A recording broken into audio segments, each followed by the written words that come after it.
You ask Tiger to solve. This deals with linear equations with one unknown. The final result is y equals -7. Let's solve it step by step. Simplify the expression. Simplify the arithmetic. Swap sides.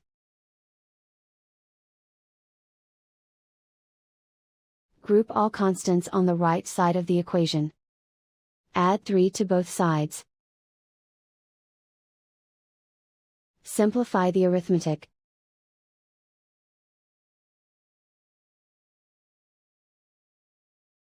Isolate the y. Divide both sides by 6. Simplify the fraction.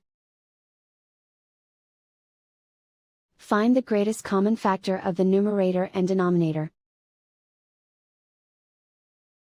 Factor out and cancel the greatest common factor.